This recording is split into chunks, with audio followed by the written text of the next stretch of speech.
most important thing is being an avid reader, loving reading, being very aware of what you enjoy reading and the kind of literature that gets published in this country, and how the books that you're interested in, the language you want to work from, might fit into that culture. And that's just something that comes from reading a lot. Literary translators are more and more being considered as experts and as people who are sort of who are able to bring their knowledge and their expertise to a publisher who may not have that language or may not have the expertise.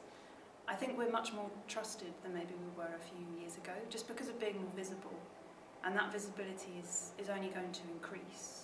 And so hopefully, although it's still a profession that doesn't have any sort of clearly demarcated route to get into it, I think maybe in the future, even now, we're becoming much more sort of trusted practitioners.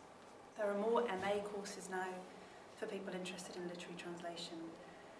There are far more literary translation related events at all different kinds of book festivals and literary festivals in the UK and abroad, and those kind of things are increasingly always sold out. There are also far more summer schools than there were.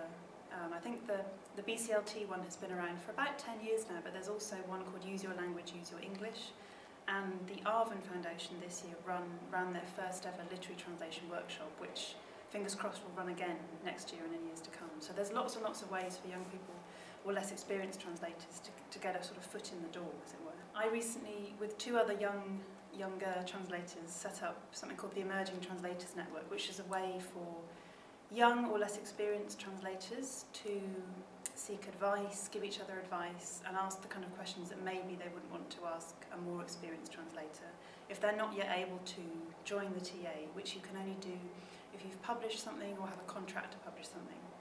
So not everyone's in that position, so the Emerging Translators Network, or ETN, is a way for them to kind of, it sort of bridges the gap between having nothing and then joining the TA. Like any profession, I don't think it's something that anyone can do, but it's definitely not something that you need to be trained in, for example. You don't need, I mean, MAs are useful in terms of giving you contacts and giving you the sort of training in textual analysis and very close reading that you need to do as a translator. You don't need any kind of specialist knowledge. You need two languages and you need to love reading.